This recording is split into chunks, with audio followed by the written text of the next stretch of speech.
segunda festa do Senhor, a festa dos pães asmos. Levítico capítulo 23, versículos 6 a 11.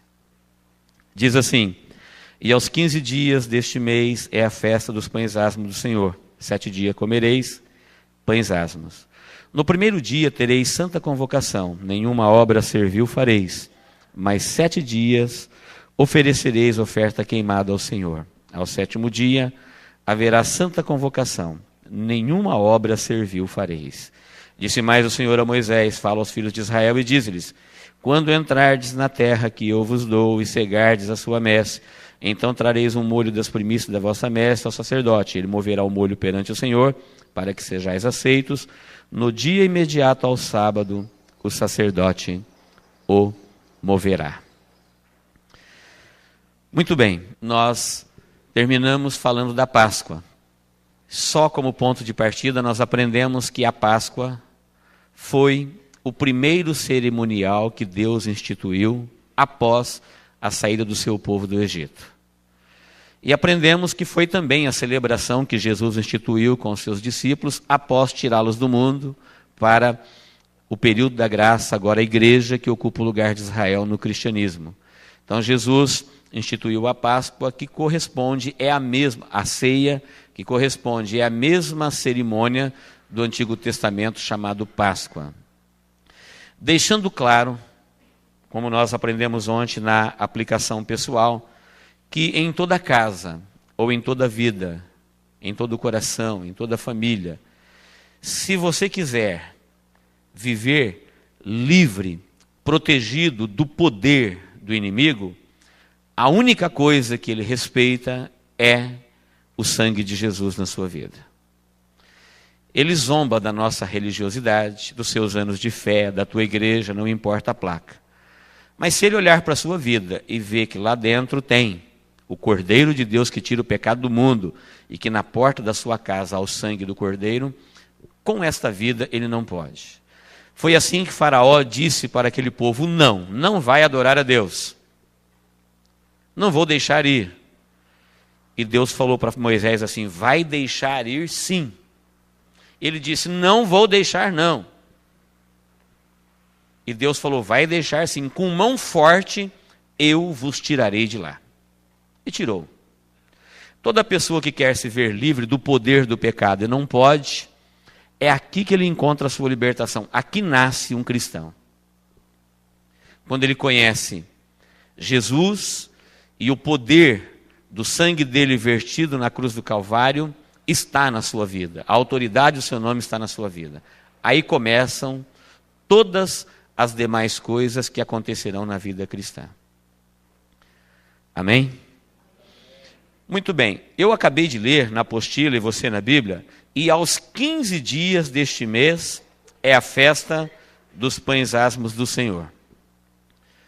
Que dia que separava o cordeiro? Dia 10. Que dia que matava o cordeiro? Dia 14. Examinava por 4 dias e matava no dia 14. Muito bem, a Páscoa aconteceu no dia 14, no dia seguinte, dia 15, acabei de ler, e aos 15 dias deste mês, era a festa dos pães asmos. Eram 3 convocações principais no ano. Na primeira, que era a convocação da Páscoa, acontecia na sequência pães asmos e primícias. Depois, nas outras 2 convocações, nós vamos ver as festas que aconteciam na sequência. Então, a Páscoa era celebrada no dia 14, no dia 15, já começava a festa dos pães asmos. Como eu disse, a festa ela está sendo estudada no seu sentido histórico, profético e pessoal. Histórico para responder a pergunta: o que é isso, pães asmos?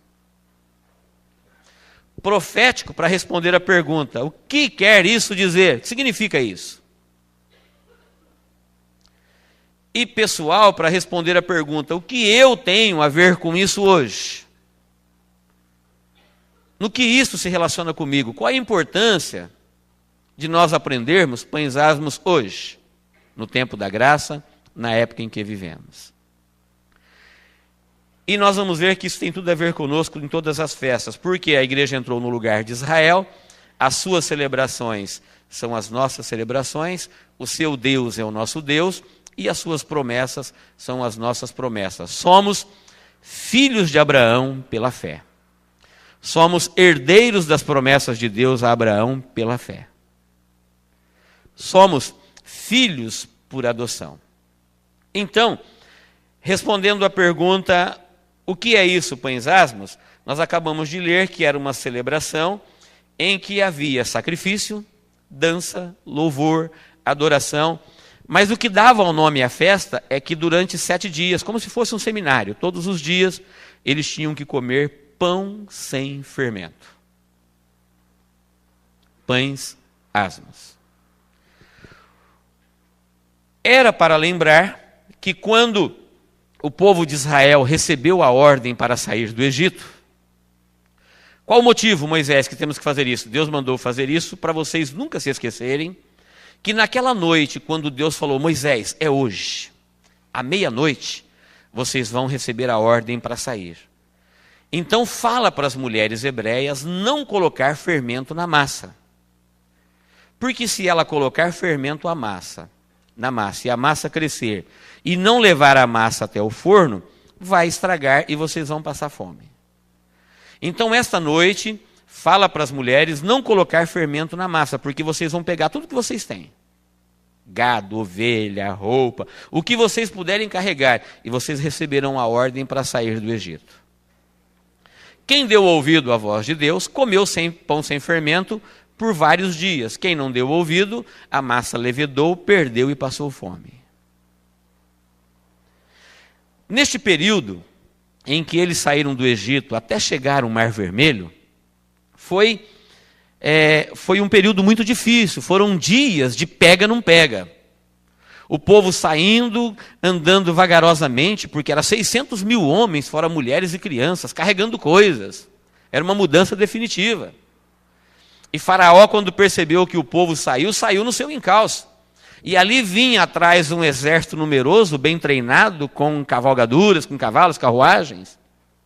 E aqui está indo um povo a pé. E nesses dias o povo ficou, a mão do Senhor esteve protegendo Israel e embaraçando o Faraó. Quebravam-se as rodas, apareciam tropeços, de maneira que foram vários dias de muita tensão, nervosismo, em que o povo se alimentava, não deu para ninguém montar acampamento, para cozer, para assar, para preparar alguma coisa, e a única coisa que eles comeram neste período foi o pão sem fermento, até chegarem às margens do Mar Vermelho para atravessarem. O feito de Deus foi tão grande na vida deste povo durante esta semana, que Deus, depois que Moisés atravessou o Mar Vermelho, depois que o Faraó já foi vencido e seu exército morreu afogado, o inimigo já fazia parte do passado, virou a página, Deus agora chamou Moisés e falou, para vocês nunca se esquecerem disso, vocês vão celebrar por 7 dias a festa dos pães asmos. Logo após a Páscoa, eles ofereciam a festa dos pães asmos. Então, historicamente, a festa é isso. Todo ano, depois da Páscoa, eles celebravam por 7 dias a festa dos pães asmos. Por que não pode ter fermento? Para lembrar aquela noite. Que eles receberam a ordem. Naquela noite, todo mundo foi para a cama com as sandálias nos pés e com o corpo vestido, roupa de marcha. Porque quando chegou a ordem, é agora, vamos sair, não deu tempo de ninguém se preparar. E foi uma semana de batalhas, foi uma semana de lutas, mas a mão do Senhor impedia Faraó de avançar e protegia Israel na sua caminhada. Amém, queridos? Historicamente, isso aconteceu por mais de 1000 anos e o povo de Israel sabia disso. Talvez você esteja aprendendo isso pela primeira vez, mas isso fazia parte da cultura do povo hebreu.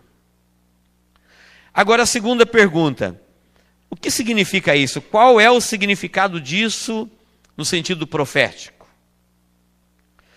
Se na Páscoa, o cumprimento da Páscoa foi Jesus Cristo, como ele mesmo se intitulou, o Cordeiro de Deus que tira o pecado do mundo, se na Páscoa Jesus morreu, e o cumprimento profético da Páscoa, conforme vimos ontem, foi a morte de Jesus, no dia 15, onde estava Jesus? A Bíblia fala que, está na apostila também, que após a sua morte, ele desceu às regiões mais baixas da terra. Nos 3 dias e 3 noites que ele esteve no centro da terra, a Bíblia fala que ele pregou aos espíritos em prisão. Quando Jesus esteve no centro da terra, note que toda vez que a Bíblia fala que alguém, no Antigo Testamento principalmente, no Novo isso mudou um pouco, mas no Antigo Testamento, sempre quando falava, ou está escrito na Bíblia, que alguém morreu, fala, e a sua alma desceu. Não existe almas vagando, não existe purgatório, existem muitas teorias, os gregos falam nirvana, campos elíseos, e cada religião, cada seita tem lá sua teoria para isso que nós chamamos de estado intermediário, ou seja, o período da pessoa que morreu até o dia do julgamento. Mas a Bíblia é muito clara, em muitos lugares, em muitas referências, a Bíblia fala com muita clareza que todos que morreram e todos que morrerão, a sua alma ou desceu ao paraíso se ele foi salvo, ou desceu ao Hades, Sheol, o inferno, se ele foi perdido. Imediatamente após a sua morte, o homem não tem mais autoridade sobre a sua vida. O livre-arbítrio ele tem enquanto ele tem a vida. Aquele versículo que diz, e o pó volta ao pó, e o espírito volta para Deus que o deu, não está dizendo que quando o teu corpo voltar para o pó, a tua alma vai direto para o céu. Está dizendo, quando o pó volta para o pó, o espírito e a alma voltam para o comando de Deus que o deu. É Deus que dará o destino ao espírito e à alma. E a Bíblia diz, ao homem está ordenado morrer uma só vez, vindo depois disso o juízo. Jesus explicou também, falando que na consumação dos séculos, os anjos é que conduzirão o trigo para o celeiro e a palha para o fogo, aonde ela arderá eternamente, falando das almas na consumação dos séculos. Quando Jesus desceu às partes mais baixas da terra, que foi o cumprimento profético dos pães asmos, na Páscoa, na sua crucificação cumpriu a Páscoa e no seu sepultamento cumpriu-se os pães asmos. Do mesmo jeito que Israel saiu do Egito e entrou no deserto, o deserto era um local quente, escuro, sem vida. Jesus sai da vida na terra e vem para a região dos mortos, local quente, escuro, sem vida, e a Bíblia fala que aqui ele esteve 3 dias e 3 noites e pregou aos espíritos em prisão. Não pense que Jesus veio pregar para alguém mudar de lado. Não se trata de uma pregação para arrependimento. Não se trata de uma pregação para alguém se converter, mudar de opinião. Toda opinião que o ser humano pode dar a respeito da sua eternidade, do seu destino final, toda decisão que ele pode tomar para mudar este destino é em vida. Nada pode ser feito após a vida, isso é bíblico. Que pregação foi essa? É aquela pregação que o próprio Jesus falou quando ele ressuscitou. Ele veio aqui e pregou aos espíritos em prisão, dizendo que a ele foi dado todo o poder no céu e na terra, e que ele tinha nas suas mãos a chave do inferno e da morte. Vamos ilustrar. Imaginemos que alguém que viveu aqui na consciência e acreditou nessa promessa de Deus em Gênesis 3:15, dizendo que da semente da mulher ele levantaria um que esmagaria a cabeça da serpente. Ele acreditou nessa promessa e ele morreu crendo nela. Mas acontece que ele não viu se o Salvador veio, venceu ou não.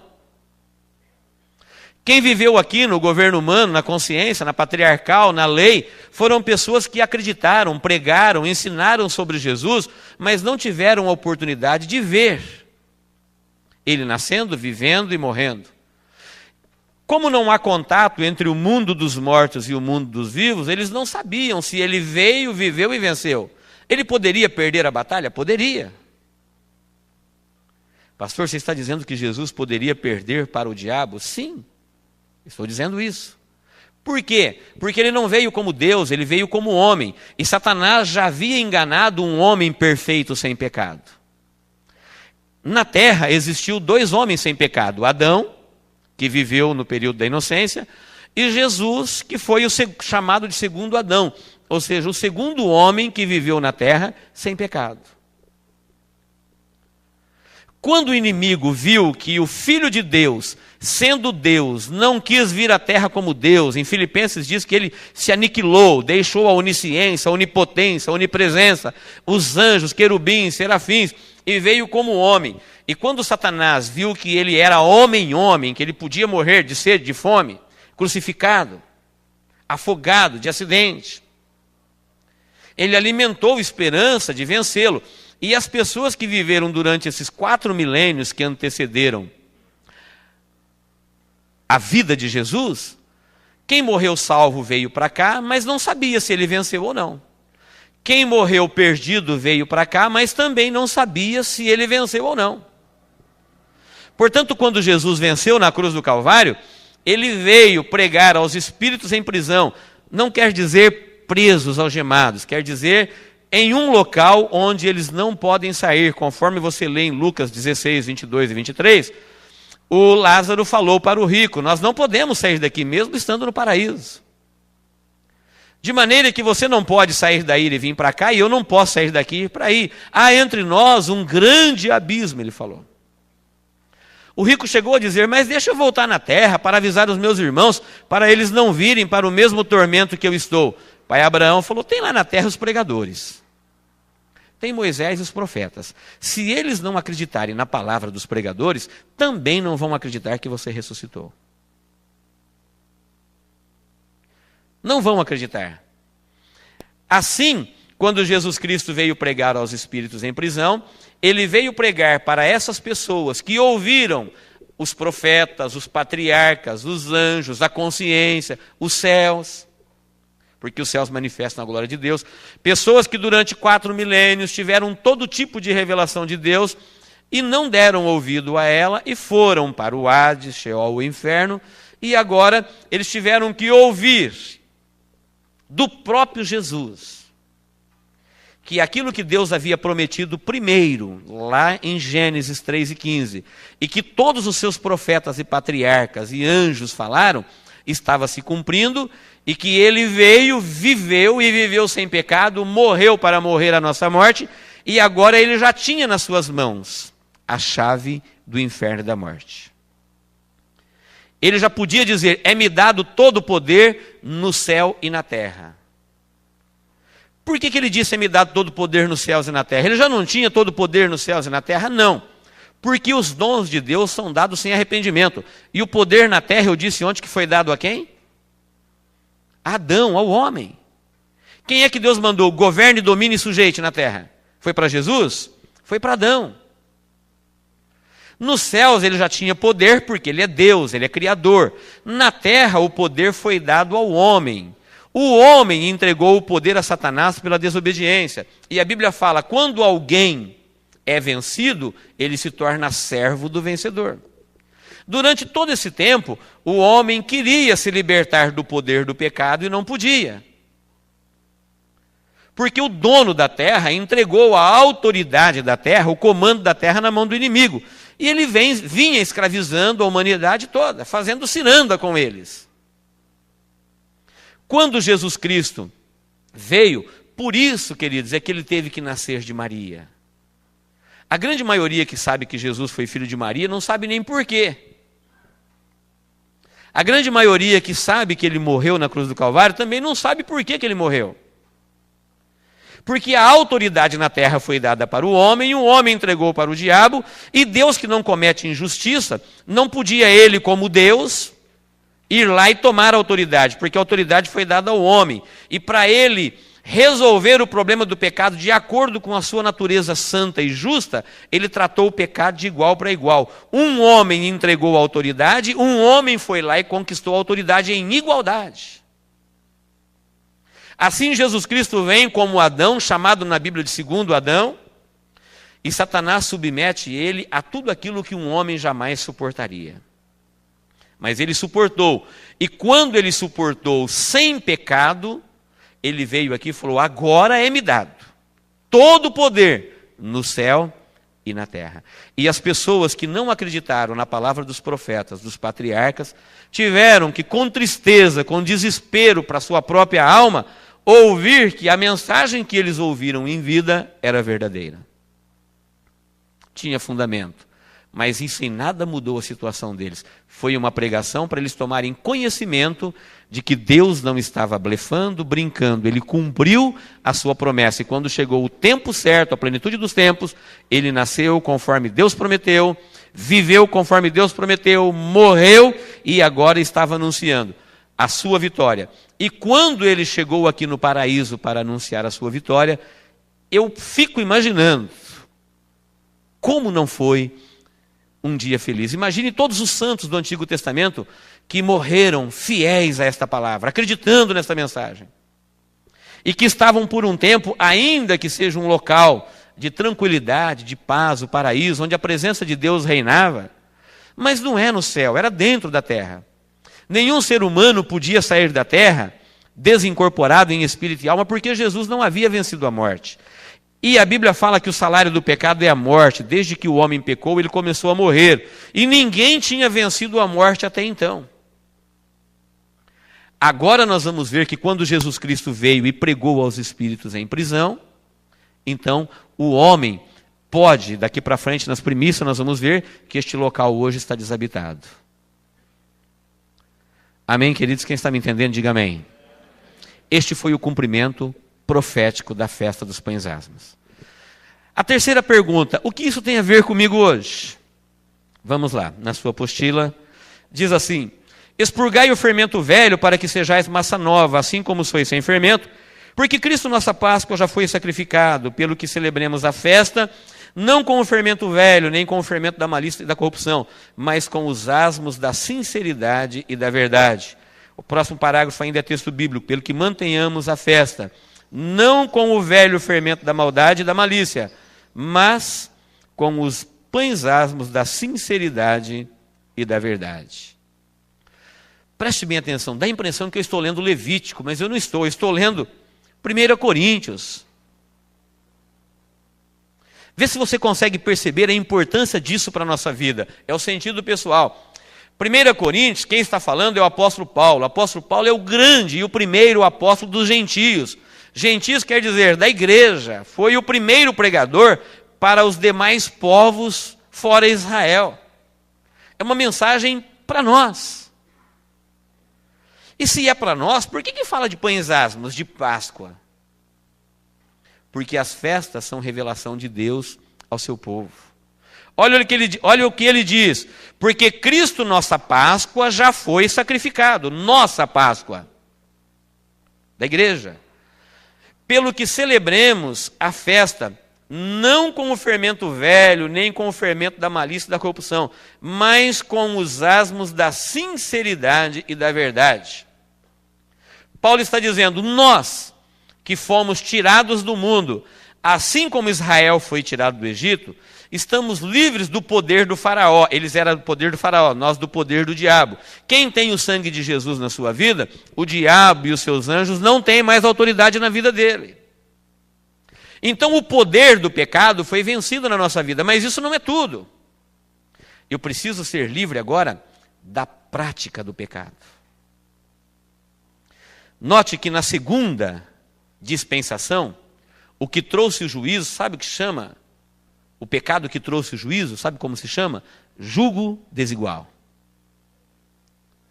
A linhagem piedosa dos filhos de Deus se misturaram, casaram, tiveram um relacionamento ilícito com as filhas dos homens. Ou seja, a linhagem que adorava a Deus se misturou com a linhagem ímpia, descendente de Caim, e Deus não suportou isso e mandou juízo. Porque ninguém temia Deus. Ele falou, vou desfazer. Preservou a semente, Noé e seus filhos. Essa mistura de Deus com o mundo, de Deus com os inimigos de Deus, Deus não tolera. Por isso, na segunda dispensação, o motivo do grande dilúvio, do juízo de Deus, severo juízo, foi a mistura do povo de Deus com o povo sem Deus. E na segunda festa não é diferente. Paulo está falando, nós que já saímos do mundo, que temos Cristo como nossa Páscoa, já foi sacrificado, o sangue dele está na nossa vida, agora nós temos que celebrar os asmos da sinceridade, os asmos da verdade. Nós precisamos agora entender que agora nós vamos servir a Deus sem nos misturar com o mundo. Porque senão nós não teremos outra sorte do que esta que teve o povo da segunda dispensação, o povo de Israel, e todos os povos que tentaram servir a Deus e deuses ao mesmo tempo. Asmos quer dizer pão sem fermento. Fermento na Bíblia é símbolo de maldade, de corrupção, de impureza. É como se Deus estivesse dizendo à igreja através de Paulo: olha, quando você estava no Egito, você adorava ídolos. O Egito era o canteiro da idolatria. Ainda é. Tem lá os seus milhares de deuses. Só que são deuses que têm olho, mas não vê, têm ouvido, mas não ouve, tem boca, mas não fala, tem pé, mas não anda, tem mão, mas não apalpa. Servir um Deus desse, você pode servir de qualquer maneira. Quando você ainda estava lá no mundo, que você era apenas um religioso, ou um pagão, ou um ateu, ou uma pessoa que tinha lá a sua maneira de crer, e adorava um Deus qualquer, que não era o Deus vivo, esses deuses falsos, na verdade, não são deuses. Eles existem na mente humana ou na mente do inimigo para tirar a pessoa do verdadeiro Deus. E eles não se importam com a vida dos seus fiéis. Seus fiéis podem pecar, beber, adulterar, prostituir, ser injusto, matar, roubar, e no dia seguinte você vai adorá-lo e está tudo bem. Agora, a aplicação pessoal dos pães asmos é a seguinte: você não conseguia se libertar do poder do diabo. Mas isso não era problema seu. Quando você nasceu, o diabo já existia. Isso é problema de Deus. Por isso, só o que você teve que fazer é acreditar que Jesus Cristo morreu e que o sangue dele tem poder para te proteger. Você entra debaixo da mão dele e acabou o poder do diabo na tua vida. Irmãos, isso é tão profundo e é tão lindo que quando nós nos convertemos, nós não sabemos orar, nós não sabemos Bíblia, nós não sabemos fazer batalha espiritual, não sabemos jejuar. No entanto, o inimigo perde a autoridade sobre a tua vida. Do mesmo jeito que aquele povo que saiu do Egito, eles estavam 400 anos lá, eles não sabiam nada de Deus, eles iam aprender com Moisés no deserto, era tudo novo convertido. Se Deus fosse cobrar antecedentes, ninguém seria salvo. Era um povo adúltero, um povo idólatra, um povo contaminado, um povo pecador. A única coisa que eles tinham de bom na vida deles é que Deus mandou Moisés, Moisés falou e eles deram ouvido à palavra de Deus e entrou debaixo da mão de Deus, e isso bastou para que o inimigo não tivesse mais autoridade na vida deles. É o que acontece com o novo convertido. Ele não sabe ler Bíblia ainda, não sabe estudar, não sabe nada, mas a partir do momento que ele entra num culto, ouve falar de Jesus e fala: creio nesse Jesus, acredito no nome dele, no poder dele, a partir deste momento o inimigo perde a autoridade na tua vida. Mesmo você sendo um novo convertido. Mas depois que você foi livre do poder do pecado, agora você precisa ser liberto da prática do pecado. O poder do pecado ficou lá no mundo. Agora a prática do pecado está no meu coração, está na minha vida. Nós somos produtos do meio. Aquele povo que atravessou o Mar Vermelho, que estava do outro lado agora, gostava de pecar. E era povo de Deus. E a palavra diz: agora você não está mais servindo os deuses do Egito. Agora você está servindo um Deus vivo, que não tem como enganá-lo. Ele tem olho e vê. Ele tem ouvido e ouve. Ele tem boca e fala, ele tem pés e anda, ele tem mão e faz. E você não vai poder servi-lo do mesmo jeito que você servia os outros deuses. Você que já tem Cristo como seu cordeiro, que tirou o pecado seu, o sangue dele está na sua vida, o cordeiro de Deus que tira o pecado do mundo, agora você precisa rever a sua maneira de adorar. Porque esse Deus que nós aceitamos, ele é diferente dos deuses. O povo agora começou a sofrer porque eles gostavam de Deus, do poder de Deus, só que Deus não gostava da vida deles. Amava eles, mas não gostava da prática de vida deles. E isso, querido, é uma realidade no nosso meio hoje. Quantas pessoas que vêm para o cristianismo e trazem no seu coração heranças do paganismo. E querem servir um Deus verdadeiro com práticas falsas. Quer servir um Deus cristão? Cristo é Deus, Jesus é Deus, com práticas pagãs. Ainda com um pezinho lá no mundo, querendo fazer as coisas do mundo, não tem jeito. Os ídolos ou os deuses do mundo eram cegos, surdos, mudos, inertes, tinham que ser carregados. Agora o Deus vivo não. Ele não pode ser enganado. Portanto, agora nós temos que celebrar a festa. Qual que é a festa? Servir a Deus com os asmos da sinceridade. Retirar do nosso culto, da nossa adoração, do nosso cristianismo, da nossa vida, do nosso pensamento, de tudo que envolve o nosso viver, qualquer coisa que é a herança do mundo, do Egito. Porque quando Deus aparece na sua vida, Ele vai ver tudo o que você é. Não adianta eu chegar diante desse Deus e falar: ó Deus, eu, teu servo, estou aqui nesta noite para pregar a tua palavra. E ele olha para a minha vida e vê o que me motivou a falar isso e vê que não é nada disso. Ó Deus, eu quero o poder para curar os enfermos, para que o teu nome seja glorificado. E Deus olha lá no meu coração e fala: em nenhum momento ele está preocupado com o meu nome, ele está preocupado com o nome dele. Ó Deus, eu sou teu servo. E Deus olha no meu coração e fala: nunca me serviu. Ó Deus, eu te amo. E Deus olha no meu coração e fala: quando você me amou? Porque Ele nos amou e provou. Deus planejou, Deus executou e Deus revelou. E o amor de Deus não tem como contestá-lo, Ele está aí. Jesus é a maior prova do amor de Deus. Ele veio e resolveu o problema que ele tinha que resolver. O inimigo era problema de Deus e Deus resolveu o seu problema. A dificuldade agora está em nós resolvermos o nosso problema.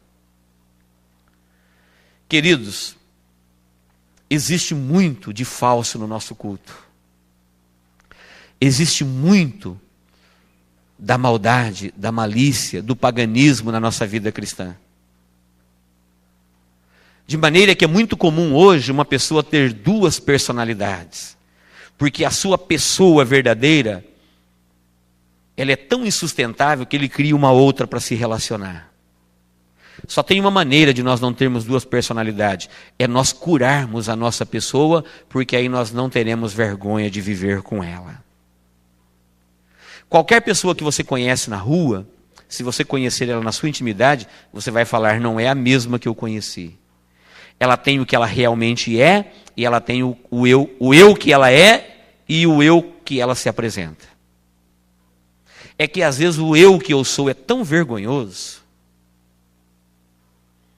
é tão inaceitável, é tão fora da realidade, que eu preciso criar um outro eu para me apresentar, para me relacionar. E eu tenho aquele eu que eu verdadeiramente sou, e tenho o segundo eu, que é aquele que eu me relaciono.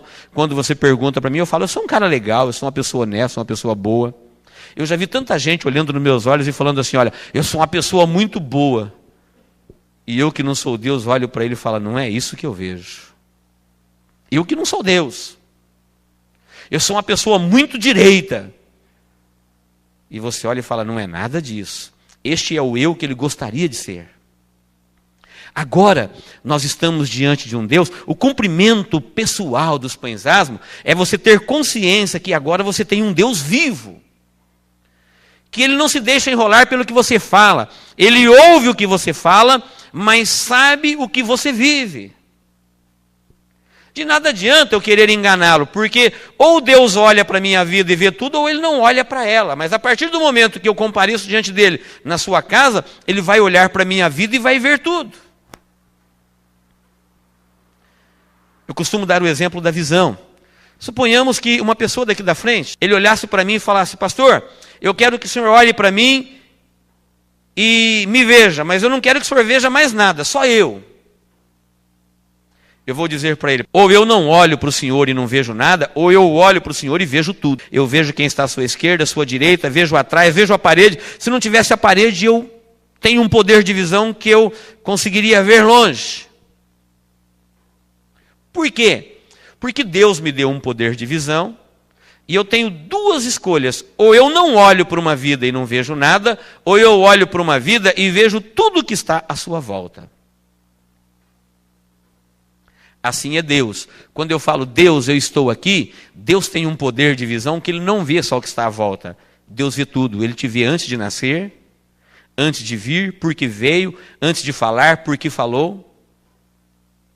Ou Ele não olha para a tua vida e você é uma pessoa sem Deus, você continua lá no mundo adorando Deus, que não vê nada, que não ouve nada. Ou você então tem que ter consciência de que esse Deus não pode ser enganado.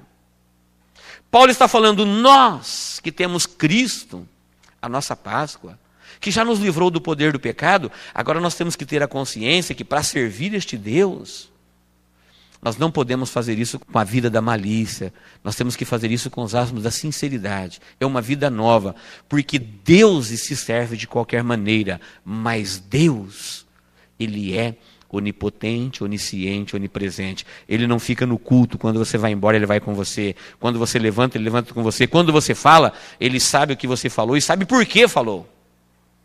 Ele não pode ser enganado, de maneira que não adianta nós vivermos como o mundo, está tudo bem, está tudo bom, eu sou muito ótimo, quando na verdade você sabe que nada disso é verdade. Ele sabe tudo na nossa vida, e isso tem a ver conosco. Ele está falando, celebremos com os asmos da sinceridade e da verdade. A verdade, irmãos, pode ser a mais vergonhosa possível, mas se ela for verdade, Deus gosta dela. A mentira pode ser a mais colorida possível.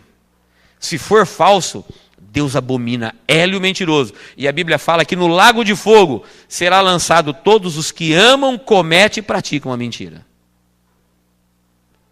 Até aquele que ama, até aquele que pratica. Porque o pai da mentira é o inimigo. Começou lá no princípio. Deus disse não, e ele falou, não morre não. Deus falou, morre, ele falou, não morre não. E a mentira é uma verdade distorcida. A mentira, ela é, durante um bom período, verdadeira. Só que ela é mentira, porque no final ela corrompe a verdade. Amém, queridos?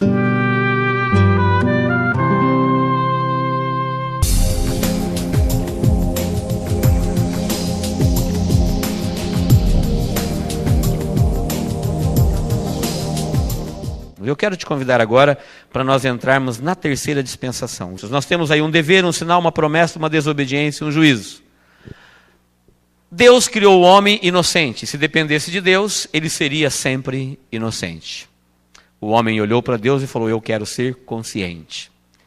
Na primeira oportunidade que ele teve de Deus de se orientar para escolher entre o bem e o mal, se guiando pela consciência, ele falhou. E Deus trouxe o juízo. Já estudamos isso. Agora Deus dá uma nova oportunidade. Pega essa descendência piedosa de Noé e seus filhos. Noé sabia de tudo isso que nós estamos estudando. Noé ouviu. Os seus pais, avós ouviram do próprio Adão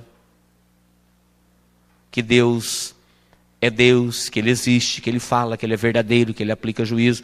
Então, o evangelho que nós estamos estudando hoje, através da palavra, eles sabiam de conhecer, transmitido verbalmente, de pai para filho.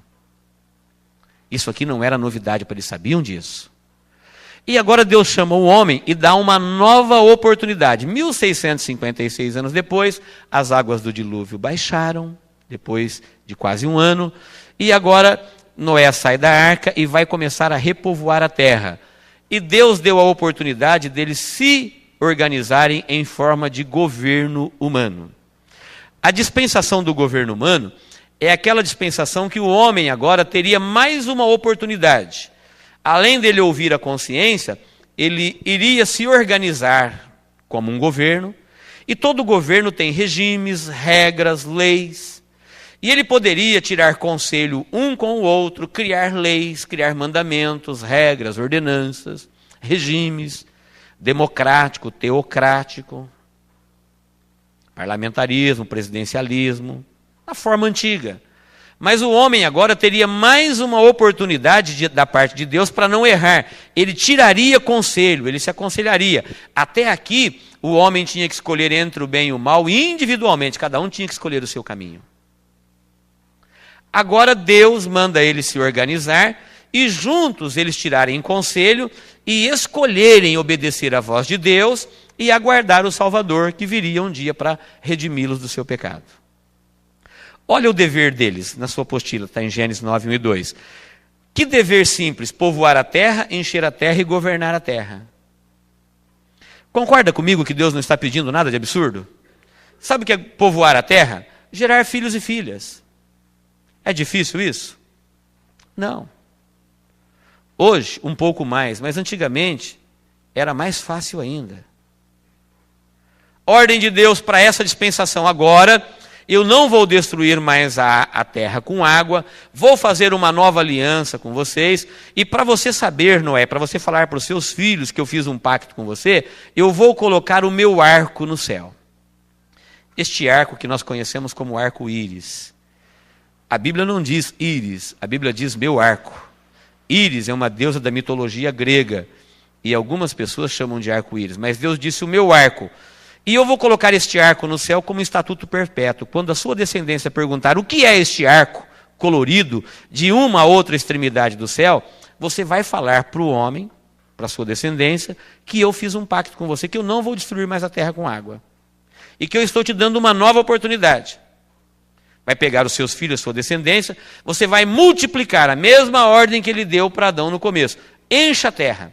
Tem mais uma coisa, eu quero que você espalhe-se na terra, é para espalhar, encher a terra, ocupe toda a terra. Eles poderiam ser fazendeiros, latifundiários, a terra toda era deles, com toda a sua fertilidade. Eles tinham os animais que saiu da arca para criar, poderiam ser ricos na terra. E eles tinham que governar a terra, a mesma ordem que Deus deu para Adão no começo. Então era povoar a terra, se espalhar na terra e governar a terra. Não era para deixar este inimigo mandar na terra. Eles seriam representantes de Deus na terra. Era para a descendência piedosa de Noé governar a terra. Qual foi a desobediência? Vamos ler? Gênesis 11, 4. Deus mandou povoar, encher e espalhar. Olha o que eles falaram. Vinde, edifiquemos nós uma torre, uma cidade ou uma torre cujo cume toque nos céus, e façamos um nome para que não sejamos espalhados. Juízo, a confusão das línguas, assim o Senhor os espalhou. Gênesis 11, de 7 a 8. Queridos, não precisa nem interpretar. Nós temos aí na apostila vários assuntos que não temos tempo de comentar agora, mas você que tem o material pode estudar na sua casa. Deus acabou de falar que para o homem ser salvo, ele não tinha que fazer nada. Ele não tinha que colocar pedra em cima de pedra até chegar no céu. Ele só tinha que gerar filhos, espalhar na terra, governar a terra. Salvá-lo do seu pecado era uma provisão de Deus. Deus já havia prometido um Salvador. O homem nunca ia conseguir se salvar. Só que em vez de se espalhar na terra, eles fizeram exatamente o contrário. Vinde, ajuntemo-nos, vamos formar uma cidade e vamos fazer uma torre para chegar até o céu, a famosa Torre de Babel. 427 anos depois, só 427 anos depois, o homem já estava empenhado num projeto suicida. Fazer uma torre para chegar no céu. Hoje você pode imaginar, na época eles não tinham ideia da distância do céu à terra. E eles queriam chegar lá na imediata presença de Deus, colocando pedra em cima de pedra. Facinho, né? A ciência nos ensina hoje que se o homem pudesse ir ao sol, se tirássemos o problema do calor, se tirasse o problema de queimar qualquer tipo de aeronave que seria incendiada na metade do caminho, se tirássemos o problema, só deixássemos a distância, ainda assim, se alguém pegasse o meio de transporte mais veloz da Terra, o foguete mais veloz e fosse para o Sol, quem ia chegar lá ia ser seus filhos. Que se viajássemos na velocidade da luz, aproximadamente 300 mil quilômetros por segundo, para sair do nosso sistema solar, você teria que viajar numa velocidade dessa e você morreria de velho e não sairia do sistema. Agora imagine o homem saindo de tudo isso daqui, chegando na presença de Deus, colocando pedra em cima de pedra, subindo lá para falar com Deus. Deus, quando viu que até aqui, queridos, não tinha línguas, não tinha idiomas. Todo mundo falava uma língua só. Deus disse: o homem é um. O homem é um. 427 anos depois, só tinha um idioma. E quando Deus viu que o homem desobedeceu a sua ordem, se uniu para fazer uma torre para chegar no céu, ele falou: vamos acabar com esse projeto. Desçamos e confundamos a sua língua. Um belo dia eles estavam trabalhando, e o juízo de Deus caiu sobre esta obra, e apareceram milagrosamente os idiomas. Não sei que língua eles falaram, mas apareceram as línguas. Mas suponhamos que alguém falasse o japonês, o outro português, o outro árabe. Imagine o pedreiro pedindo pedra em japonês e o servente falando em árabe. Imagine um pedindo água em inglês e o outro que está servindo falasse o português. Não sei qual eram as línguas. Mas apareceram várias línguas. Resultado: a construção parou. Esse povo que estava fazendo a torre, cada um foi achando aquele que falava a sua língua e foi ficando para um canto. Não tinha intérprete, não tinha escola de línguas, ninguém estudava inglês, português, francês. Não havia como se relacionar. Cada um foi para um canto e nasceram aqui as nações, com as suas línguas, como existem hoje. Muitas outras foram aparecendo, dialetos. Mas até aqui, a Bíblia fala que o homem era um só, falava uma só língua. Está vendo por que Deus chamou Abraão e falou: Abraão, eu vou fazer uma nação de você, que é nosso próximo assunto? Porque aqui nasceram as nações e nenhuma delas servia a Deus. Deus não tinha uma nação na terra. Todos estavam debaixo do juízo que veio da Torre de Babel. Nasceram as nações, cada um foi para o seu canto, e a obra parou. Queridos, eu quero encerrar essa terceira dispensação dizendo que ela é um exemplo para nós, ela serve como exemplo de vida para nós, para nos abrir os olhos que a respeito de salvação ninguém pode fazer nada. Nós só temos que aceitar aquilo que Deus fez. Ir para o céu não custa nada. Assim como entrar na arca não custava nada, salvar-se ou entrar na arca da salvação chamado Jesus, era só esperar o tempo de Deus. Deus falou: vocês povoem a terra, enchem a terra e governem a terra. Só isso. Deus se encarregaria de reatar a comunhão do homem perdida lá no Éden com ele. O homem não tinha que fazer nada disso. E muito disso, queridos, nós podemos ver hoje. Quando a palavra de Deus para salvar uma vida é tão simples. Mas o homem gosta de projeto suicida. O ser humano gosta de coisa complicada, cara e falida. Eu já vi gente falando que não tem fé para acreditar em Deus. Mas se você conversar com ele 5 minutos, você vai encontrar fé para acreditar em cada lixo. Eu já vi gente falando que não tem tempo para Deus, mas ele tem tempo para cada porcaria na vida. Eu já vi gente falando que ele não consegue crer num Deus único e verdadeiro. Sabe por quê? Porque Deus é simples. Olha o que ele escolheu para salvar a humanidade: fé. Fé. Sabe quem pode ter fé? Todos.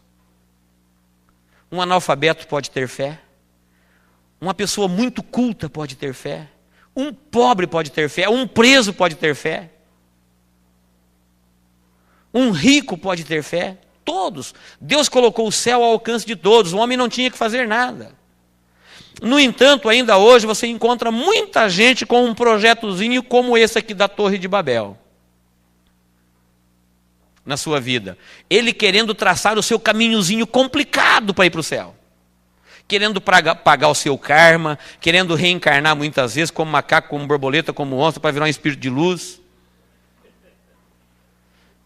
Querendo ser uma descendência do macaco evoluída. É verdade. Você encontra cada teoria furada, complicada. Quando, na verdade, para o homem voltar para Deus e ter a comunhão com Deus, só o que ele tem que fazer é crer e obedecer. Mais nada. O grande preço que tinha que ser pago, Jesus pagou na cruz do Calvário. Grande preço. É que às vezes a pessoa gosta do complicado. Eu já vi gente, teve uma pessoa que uma vez falou para mim assim: eu não sei como é que vocês conseguem ir na igreja 3 vezes por semana. Eu não sei como é que vocês conseguem comprar uma Bíblia e pagar R$100 numa Bíblia. E sem querer, eu conversando com ele, eu descobri que ele tinha uma coleção de latinha vazia de cerveja. Caríssima.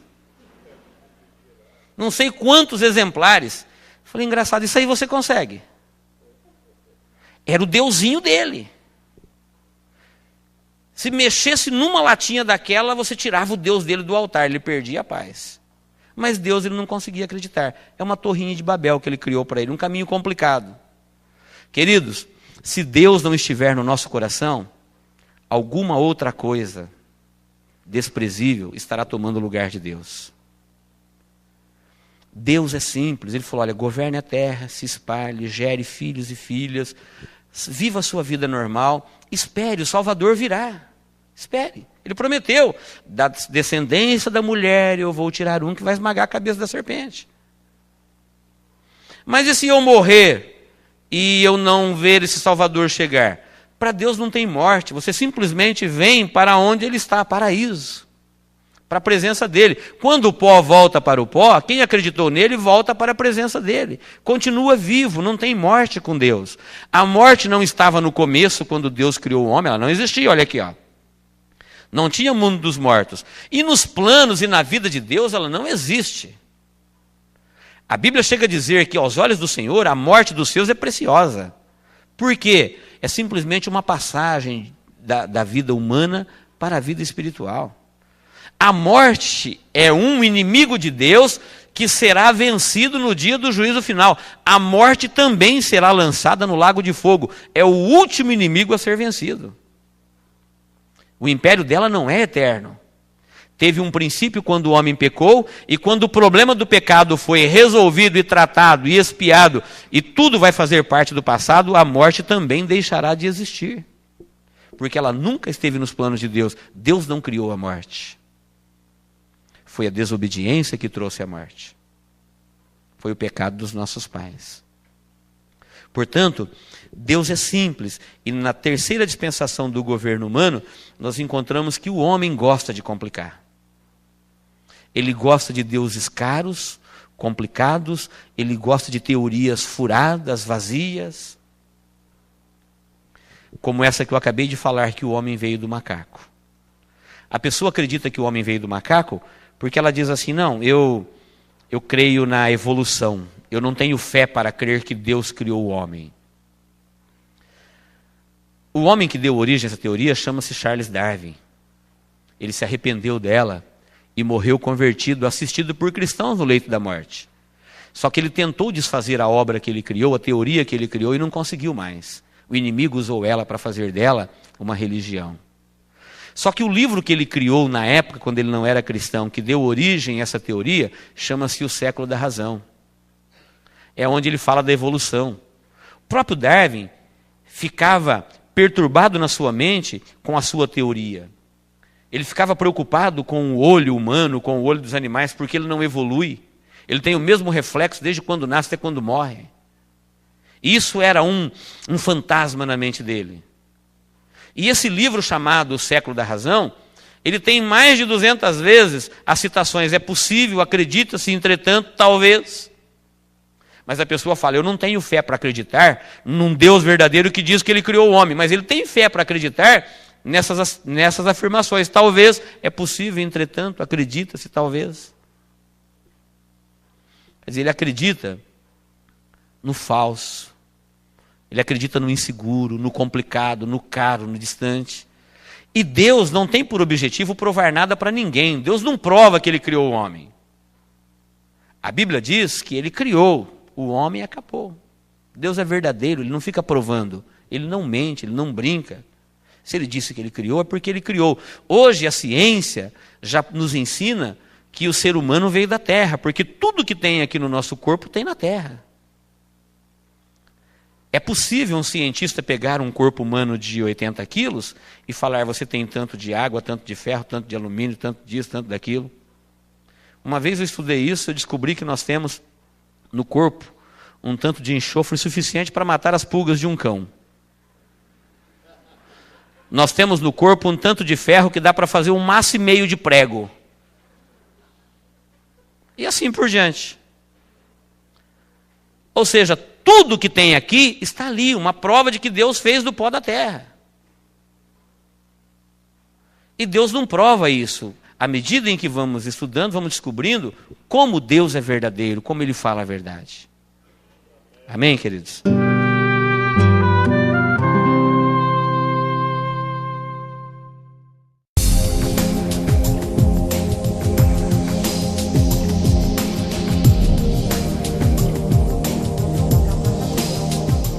Terceira festa do Senhor, primícias.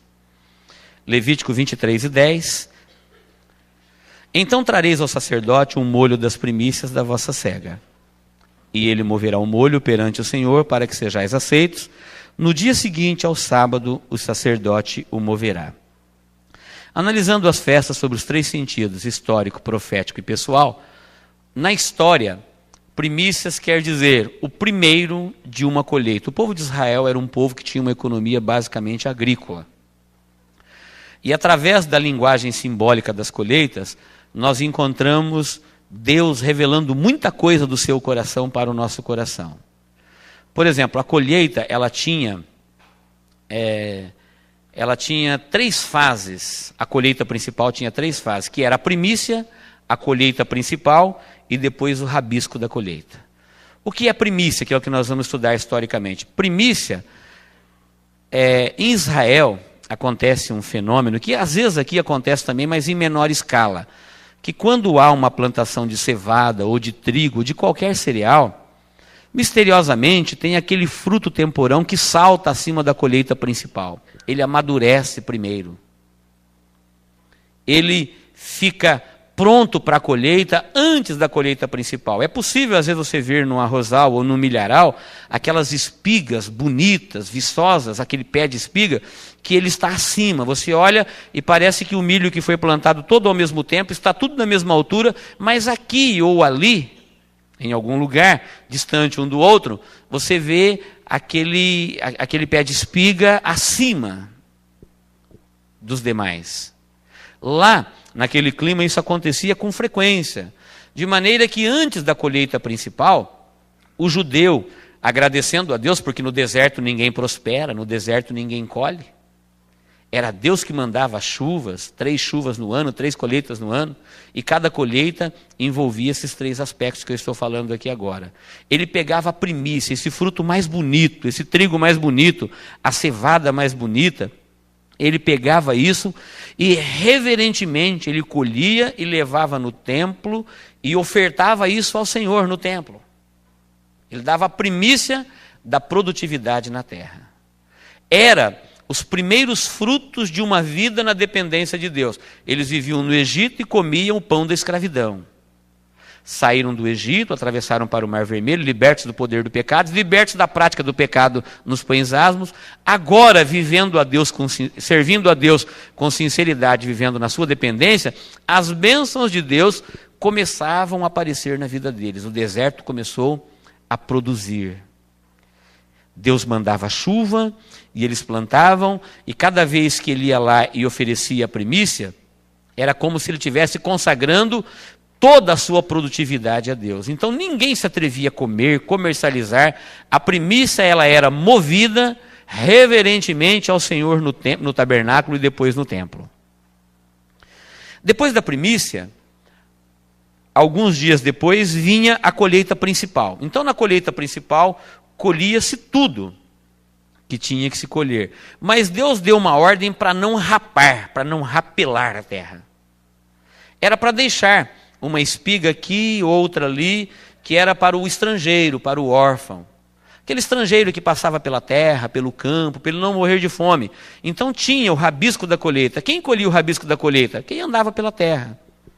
Então o rabisco da colheita, ele não era colhido, ele ficava na terra, o estrangeiro, o órfão, ele comia do rabisco da colheita.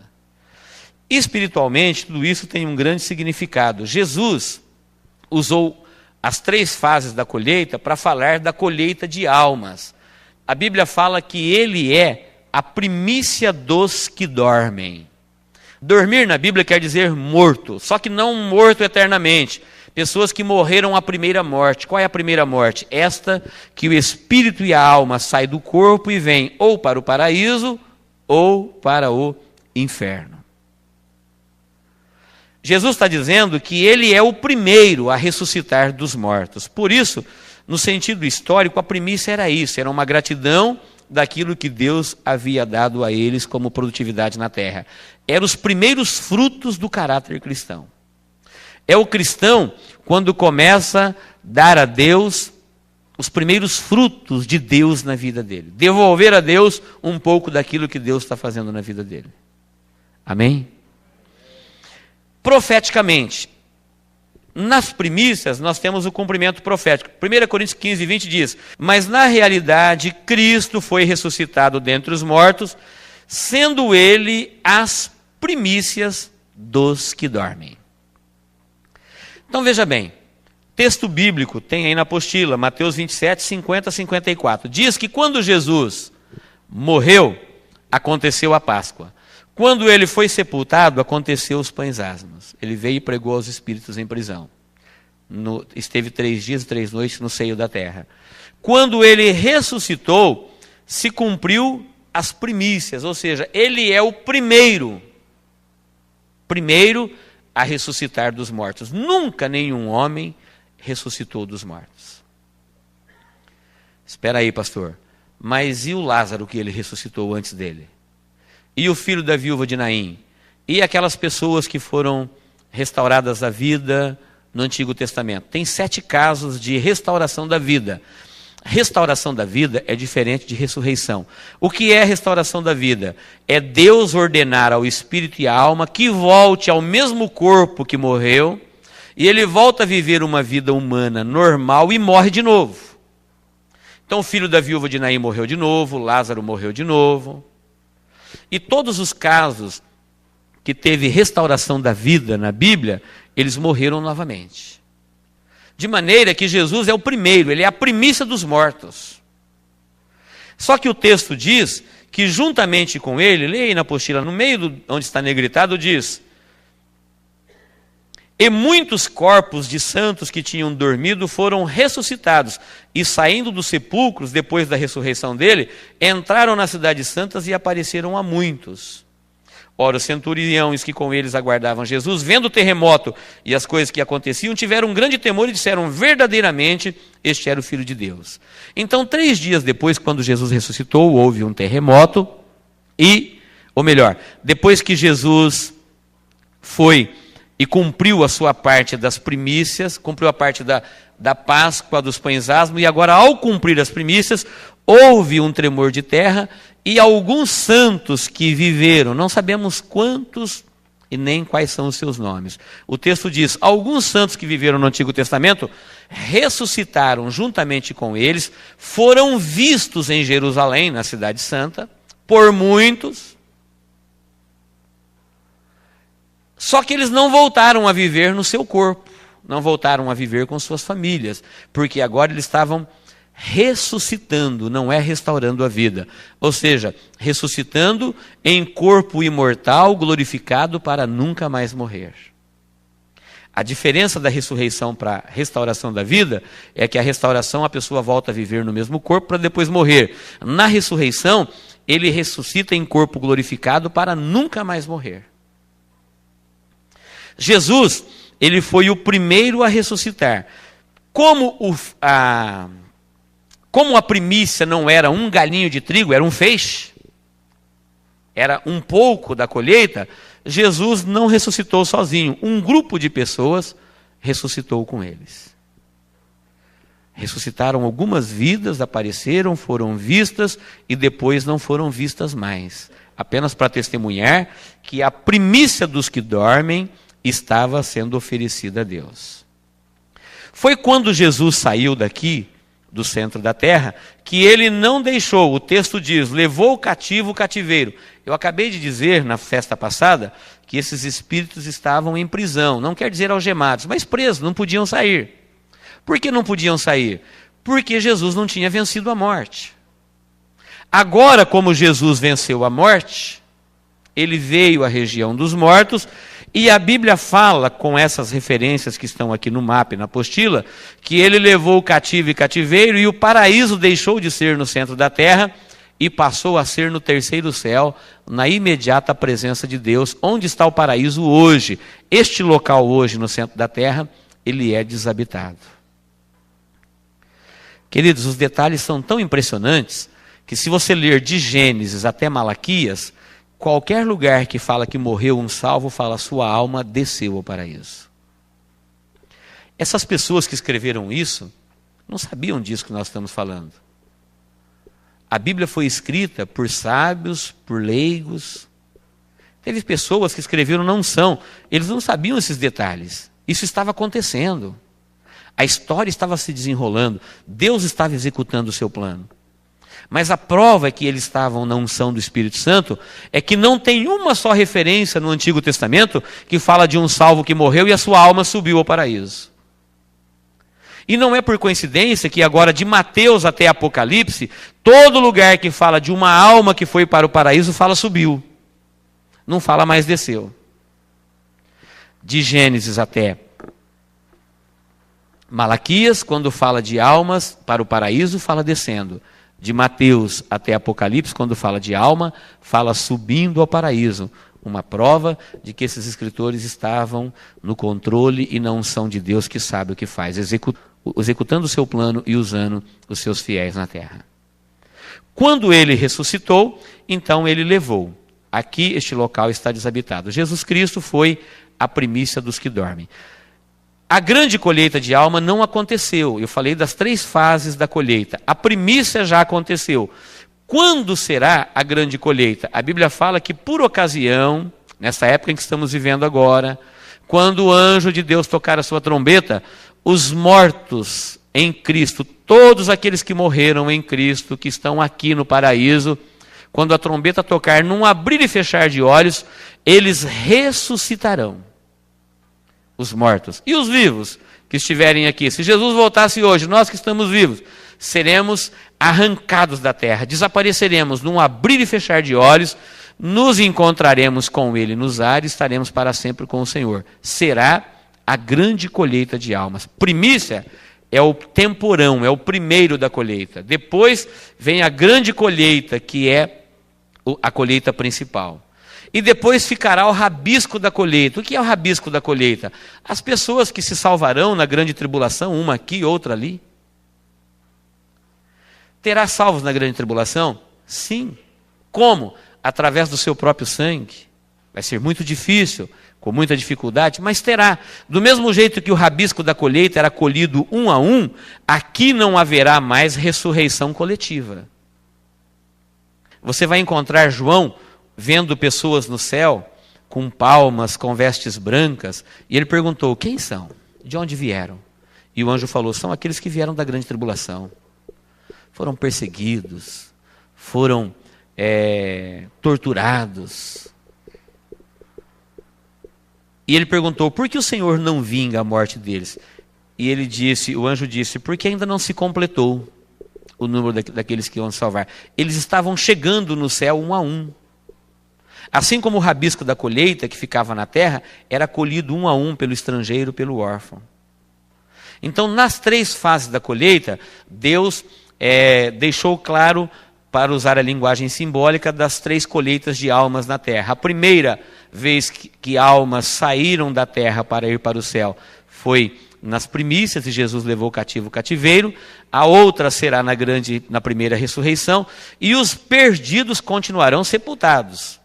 Eles só ressuscitarão na segunda ressurreição, que está distante da primeira 1007 anos, os 1000 anos do milênio e os 7 anos da grande tribulação. Eles ressuscitarão para comparecer diante do juízo do grande trono branco e serem lançados no lago de fogo. Não haverá salvação para eles. Então o cumprimento profético das primícias se cumpriu em Cristo. Aplicação pessoal da primícia. Diz aí, as primícias falam dos primeiros sinais do caráter cristão na nossa vida. Depois da Páscoa e dos pães asmos, gradativamente, começam a aparecer na vida do cristão a transformação que o Espírito Santo opera na vida dos que creem no Evangelho. Tem aí alguns textos, mas eu quero resumir esses textos concluindo, fazendo um apanhado geral de tudo isso. Você pode estudar isso na sua casa. Primícia na nossa vida, pastor, o que tem a ver conosco isto hoje? Tem a ver que a partir do momento que Deus começa a operar na tua vida e te dar abundantes colheitas, nós devemos sacrificar as primícias ao Senhor para que Ele possa continuar operando na sua vida. Se Israel não oferecesse a primícia, no ano seguinte não teria colheita. Se ele não agradecesse a Deus pelas chuvas, era uma vida de dependência de Deus para sobreviver no deserto. Eles teriam que dar ouvido à palavra de Deus, como deram para sair do Egito, como deram para sacrificar os asmos, e agora na primícia. À medida em que eles iam sacrificando as primícias a Deus, eles teriam abundantes chuvas na sua propriedade, na sua lavoura, e eles teriam abundantes colheitas, e eles nunca venceriam Deus. A partir do momento que você não dá a primícia para Deus daquilo que Deus te dá, é como se você bloqueasse o céu na sua vida. Eu creio que todo mundo concorda que o maior problema do mundo hoje, junto com o problema da educação, junto com o problema da violência, junto com o problema da saúde, mas o maior problema do mundo hoje é financeiro. Sim ou não? Sim. Por que o problema do mundo é financeiro? Porque nós temos problema exatamente na área onde Deus não entra. Onde Deus não está, a parte financeira é a parte que o homem mais reluta para entregar no comando de Deus. E aquilo que você não entrega no comando de Deus, ele não comanda, fica sob o seu comando. Logo, o mundo não tem as bênçãos de Deus. Para Deus, não há dificuldade nenhuma em enriquecer o ser humano. Veja que aqui ele deu a terra toda para um casal. Ninguém vence a terra na sua fertilidade. Eu costumo dizer, se cada vez que eu chupasse uma laranja, eu plantasse uma semente, se cada vez que eu comesse uma porção de arroz, eu plantasse 1%, eu nunca venceria a terra. A bênção de Deus que tem sobre ela. Mas a minha administração egoística, a minha maneira de distribuir, a minha maneira de deixar Deus fora da minha vida, é que faz com que uma grande parte da humanidade hoje morra de fome. Com que tudo esteja na mão de poucos e poucos na mão de muitos. Você vai encontrar a grande riqueza da terra na mão de poucos. E a maioria passando necessidade. Quando, na verdade, isso não foi Deus que fez, é fruto de um governo humano. Deus falou, encha a terra, povoe a terra e multiplique na terra, governe ela, administra. Você nunca vai vencer a terra com a produtividade que Deus deu a ela para nós. Mas como o homem é muito egoísta por natureza, vem lá da herança do pecado, nós temos uma dificuldade para falar para Deus que aquilo que Ele nos deu é dele. Se Deus nos deu uma bicicleta velha, nós falamos, ela é minha. Ela não é de Deus, ela não é do reino. Se Deus me deu um salário pequeno, ou se Ele me deu alguma semente, eu falo, Deus não põe a mão nisso, isso é meu. Eu não dou nem a Ele a primícia de tudo que eu tenho que dar. E tudo aquilo que você não dá para Deus, começa a faltar para você também. Seja tempo, dinheiro, vida, saúde, inteligência, dedicação. Uma vida que dá o primeiro da vida para Deus é a pessoa que mais vive. Sim ou não? Um grande sábio disse: entreguei a minha vida a Deus e Ele a minha própria vida me devolveu em dobro. Quando eu não servia a Deus, eu não tinha vida. Hoje eu gasto uma parte da minha vida para Deus, em compensação eu vivo intensamente a minha vida. Hoje eu tenho vida. Eu não tive medo de dar o primeiro da minha vida. O mais importante da minha vida, a primícia da minha vida, eu falei: Deus, é tua. E quando eu dei ela para Deus, eu dei ela toda quebrada, destruída. Não valia nada. E Deus consertou, arrumou. Ele não quer a minha vida para Ele. Ele simplesmente pegou a minha vida, arrumou, consertou ela e devolveu para mim, porque Ele é o doador e o criador da vida. Quando eu dou para Deus a primícia do meu tempo, o meu tempo rende mais. Como pastor, nós aconselhamos muitas pessoas, às vezes, à beira da morte.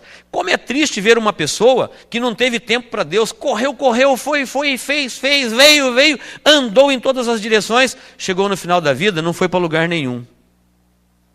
Correu e não chegou a lugar nenhum, fez e não fez nada. Perdeu o tempo. Tantos projetos começados, nada terminado, tantos sonhos, tantas coisas fazendo na vida, porque ele não deu a primícia do tempo para Deus, acabou perdendo o seu tempo na vida. Desperdiçou. O tempo passou, acabou e ele não viu a vida passar. A mesma coisa acontece com a parte financeira. Tudo que você não entrega para Deus, que você não dá o primeiro, não tem a bênção de Deus. Deus fica fora disso. O mundo hoje, a parte que ele mais reluta em entregar para Deus, até o cristão, é o dinheiro. Quer arrumar briga com alguém, fala em dinheiro. Quer arrumar confusão, pede dinheiro. A pessoa fala: Deus, o meu problema eu já te dei, no meu coração o Senhor pode entrar. Quer libertar o meu filho lá em casa, quer libertar o meu marido, liberta. Quer curar, quer me prosperar. Problemas e tudo isso nós entregamos para Deus. Mas não se meta no meu bolso. Até parece que Deus precisa dos nossos reais. Não é assim, querido. Deus ensinou esse povo que Ele formou pela primeira vez que Ele se relacionou com o povo na terra. Ele falou: à medida em que você dá a primícia, você está plantando semente. E quando você planta semente, você convida Deus para fazer parte da sua produtividade. Nós encontramos isso, gente, não estou forçando nenhuma interpretação. Nós encontramos isso em toda a Bíblia. Quem não conhece a passagem da multiplicação dos pães? 5.000 homens, fora mulheres e crianças, já era de tardezinha, já ia escurecendo, e Jesus foi avisado que não tinha pão e não tinha lugar para comprar e nem dinheiro para comprar. E falaram para Jesus assim: vamos mandar o povo embora, cada um se vira pelas aldeias por aí. Ele falou: não, dá-lhe voz de comer. Olharam para Jesus e falou assim: mas aonde nós vamos dar de comer? Como? 5.000 homens fora mulheres e crianças. Vamos colocar ali 3 por família, 15.000 pessoas. Não tinha dinheiro, não tinha onde comprar, já ia escurecer, o local era deserto. Dá-lhe voz de comer. Não temos. Ele falou: mas alguém tem alguma coisa aí? Alguém tem alguma coisa? Olha, tem 2 rapazes, eles têm 5 pães, 2 peixes. Não precisa falar mais nada, né? 5 pães, 2 peixes, 15.000 pessoas aproximadamente. Ele falou: traz para cá, trazei-mo. Vamos parar aqui, fazer uma reflexão, ver o que Jesus quer ensinar. Primeiro, eu não acredito que um Deus que alimentou 600.000 homens, fora mulheres e crianças, por 40 anos no deserto, ia se apertar agora para alimentar 15.000 pessoas. Sim ou não? Sim, está na Bíblia. O povo de Israel viveu 40 anos com uma roupa só, com sandálias nos pés. Quando eu falo uma, eu quero dizer, sem produzir isso no deserto. Milagrosamente, eles atravessaram 40 anos sem envelhecer as roupas.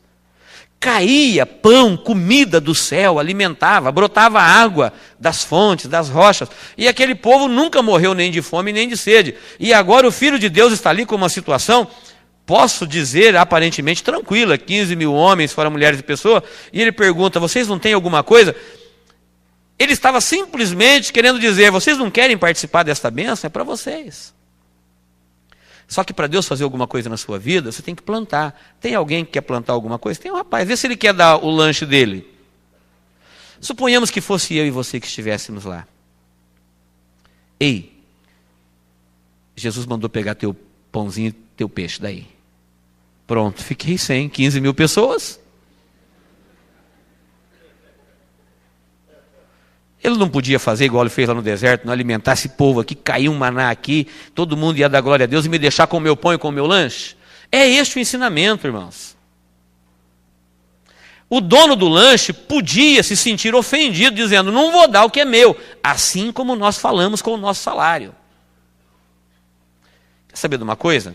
Esse negócio de pregar o evangelho, esse negócio de alimentar os outros, de levar a palavra para os outros, eu já estou salvo, meu nome está escrito no livro da vida, não vou dar o que é meu, não é meu.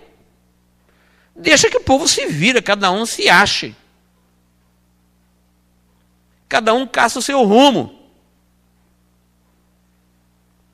É o que a gente ouve de muita gente. Quando, na verdade, quando Deus te pede para você dar as primícias, Ele está te pedindo para você trabalhar com Ele onde Ele trabalha. O interesse de alimentar a multidão é dele. Ele está te chamando para ser parceiro.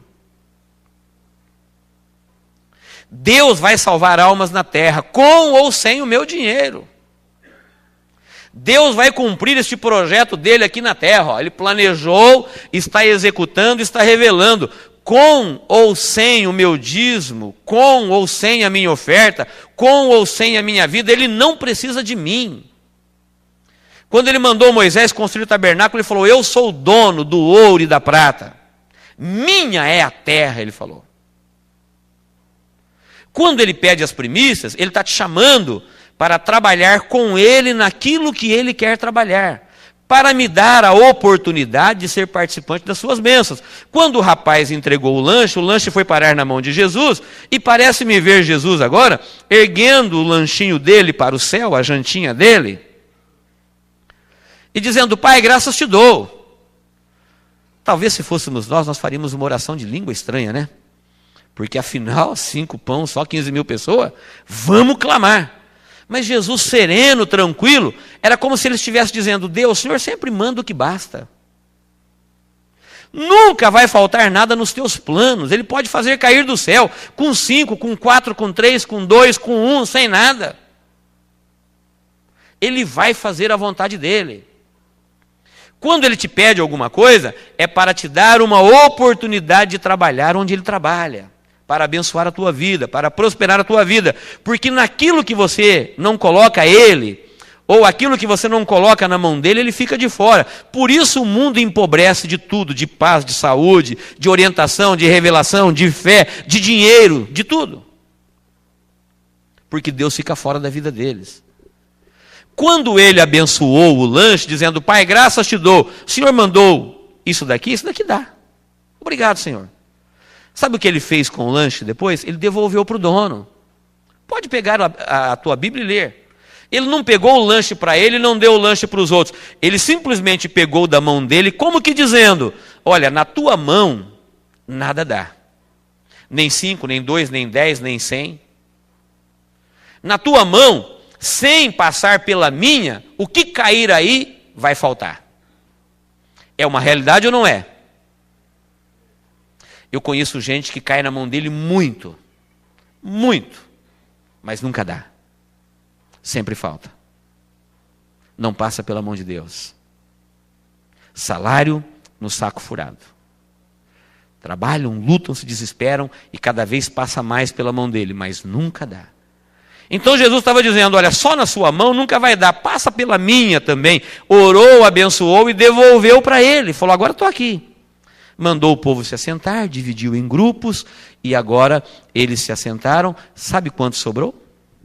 12 balaios. Era um engano dele se ele tivesse pensado, vou ficar sem, não vai dar nem para mim, nem para ninguém. Deu para ele, deu para todo mundo, e ele foi participante deste milagre com Deus. Que bom, que gostoso saber que Deus multiplicou aquilo que era dele. Já pensou um dia você chegar no céu e ficar sabendo que da sua simples vida, milhares de outras foram alimentadas?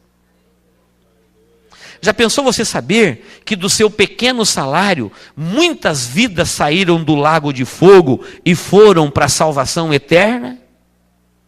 Porque você patrocinou a obra de Deus na terra, aquilo que Deus te deu passou pela mão dele e voltou para a sua, e isso nunca faltou? Ele não precisa do que é nós é que precisamos. Uma vez quando eu estava pregando na Bolívia, para um grupo de aproximadamente 20 pessoas, um lugar muito pobre em Cochabamba, o líder de jovens chegou no final e me deu uma ofertinha do culto, umas moedinhas em boliviano e falou: "Tá, pastor, para abençoar a sua vida aqui." Eu falei: "Não, querido, eu não preciso. Eu vim aqui com o maior prazer, fica tranquilo, as despesas estão todas sob controle." Ele arregalou o olho e falou assim: "Não me impeça de ser abençoado." Eu falei: "Então me dá aqui seus bolivianos." Pronto. Ele entendeu que ele estava plantando em fé, ele tinha muito pouquinho.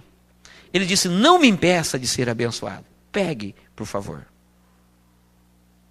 E é assim, queridos, primícia é dar o primeiro para Deus. Você dá o primeiro da sua inteligência para Deus e Ele devolve ela em dobro para você. Você dá o primeiro da sua saúde para Deus, Ele devolve ela em dobro para você. Você dá o primeiro do seu tempo, Ele devolve em dobro. E tudo que você dá para Ele, em primeiro lugar, Ele não quer o que é seu. Foi Ele que te deu a vida com todo o prazer que existe nela. É só para abençoar e entender que você voluntariamente entregou para Ele abençoar.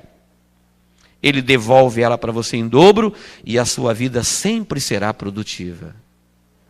Você vai chegar no final dela e não vai se arrepender do seu caminho, você não vai se arrepender de onde você gastou o seu dinheiro, você não vai se arrepender de como você viveu a sua vida. Amém, queridos? Para encerrar, vamos fundamentar isso que estamos falando mais uma vez no Antigo Testamento. Primeiro, quando Deus mandou Moisés fazer o tabernáculo, você vai fazer o tabernáculo, tire oferta no meio do povo. E o povo deu.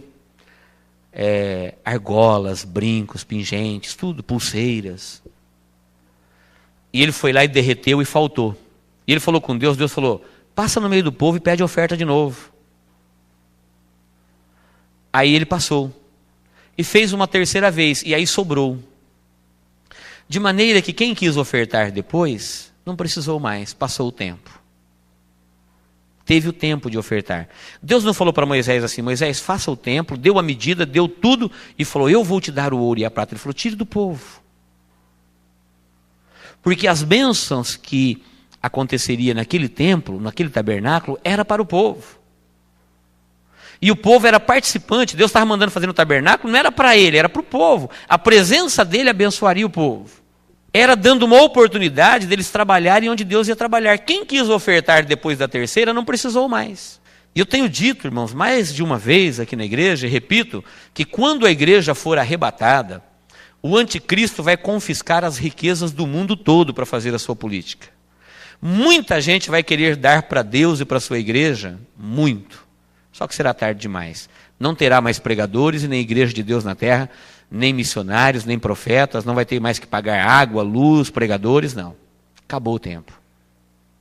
Existe um tempo em que Deus nos dá a oportunidade de plantar. Foi Ele mesmo que instituiu isso. Vai passar esse tempo e muita gente vai querer ofertar fora de época. Vai ser tarde demais. Aqui na grande tribulação, ninguém será dono de um par de chinelo. O anticristo tomará conta de todas as riquezas da terra. Tudo caminha para isso num curto espaço de tempo. E nós temos hoje a oportunidade de trabalhar com Deus no reino dele. Se nós falarmos para Deus: "Fica fora da minha vida", Ele fica fora do meu tempo, Ele fica fora do meu dinheiro, Ele fica sendo o meu dinheiro. Mas a partir do momento que eu dou as primícias, não é mais o meu dinheiro, é o nosso dinheiro. É o nosso, é o meu e o de Deus. Ele pede 10% para a manutenção da sua obra e confia que nos 90% você vai administrar de acordo com a orientação dele. Quando eles davam a primícia, eles estavam consagrando a colheita como um todo a Deus. Não é para dar os 10% para a obra dele e os 90% fazer o que você quer. Ele confia que você vai administrar bem para o seu próprio conforto, para a sua própria segurança, para o seu próprio bem, os outros 90%. Ele confia na sua administração. Quando não chovia na terra durante 3 anos, Deus mandou o profeta Elias na casa de uma viúva, que ia fazer a sua última refeição. Fome na terra. 3 anos sem chover. Você pode imaginar 3 anos sem chover? E Deus mandou o profeta lá, e ele chegou na casa da viúva e falou que ele era o profeta do Senhor. E ela falou: meu Senhor, eu não tenho nada em casa. Tenho apenas um bocado de azeite, um pouquinho de farinha. Vou fazer minha última refeição, um bolo, para mim e para o meu filho, vou comer e depois vamos morrer. Ele falou: entra na tua casa e faz do jeito que você falou. Pode fazer o bolo, só que você traz para mim, aqui fora. Se fosse você, essa viúva, o que você falaria para ele? Se você for bem sincero, não quero nem que você fale.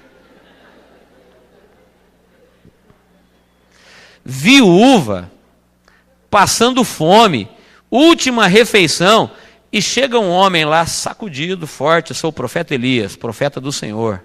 O que você tem na sua casa?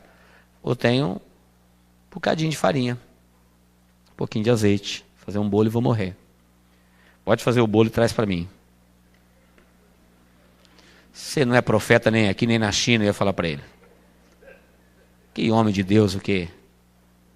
Ela fez. É profeta do Senhor, é a palavra do Senhor, ela fez. E ele comeu.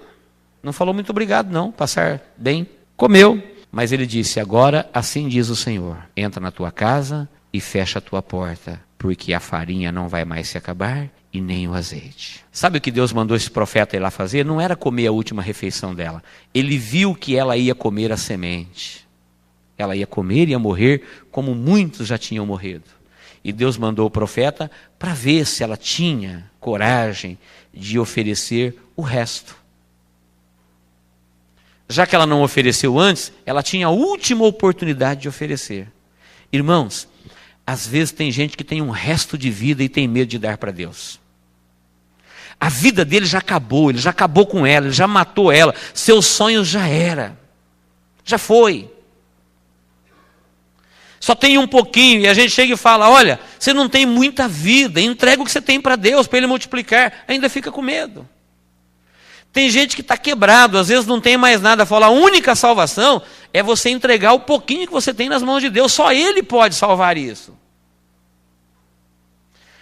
Jesus se referiu a esta viúva depois para dar uma lição a Israel. Ele falou: olha, muitas viúvas existiam em Israel, e Elias foi enviado para uma que não era da casa de Israel. E ela obedeceu a palavra do Senhor. E ela não morreu. A farinha se multiplicou e o azeite se multiplicou. Por quê? Ela não teve medo de dar as primícias para o Senhor. Aquilo que Deus te deu é teu, está nas tuas mãos. Mas a partir do momento que você deixa Deus de fora, Ele fica de fora.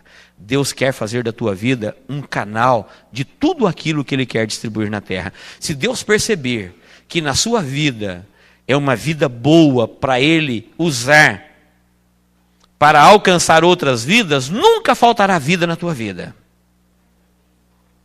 Agora, se Deus perceber que toda a vida que você quer sugar de Deus para viver egoisticamente, em função dos seus prazeres e do capricho do seu coração, você vai ser o primeiro a perceber que a tua vida está sendo tirada.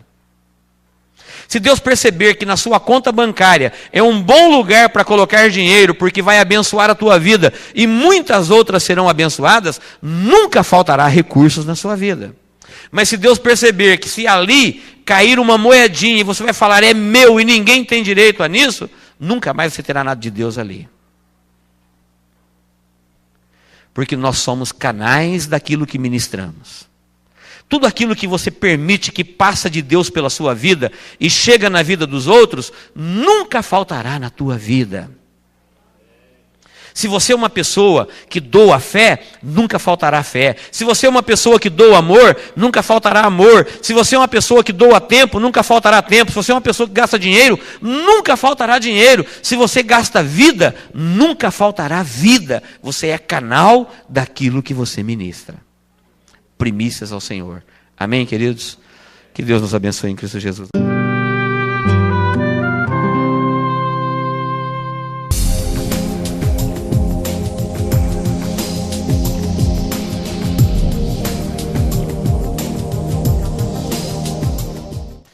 quarta dispensação, volto fazendo uma recapitulaçãozinha. Consciente, governo humano. Ficou mais fácil para o homem agora encontrar o caminho da verdade. Na quarta dispensação, nós vamos ver que ela fica mais branda ainda. Porque na consciência o homem teria que sozinho escolher através da consciência. No governo humano ele tinha que escolher consultando entre si, os homens tinham que tirar conselho entre eles e escolher e encontrar o caminho perdido de volta para Deus. Agora nós encontramos Deus falando para Abraão: sai da tua terra, do meio da tua parentela e anda na minha presença e ser perfeito.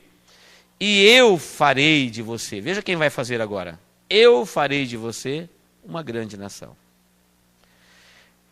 Então, chegou o juízo no governo humano, acabou o projeto suicida, projeto louco, doido, da Torre de Babel, nasceram as nações, cada nação foi para o seu canto, Deus não tinha uma nação na terra, nenhuma dessas nações que nasceram da Torre de Babel servia ao Senhor.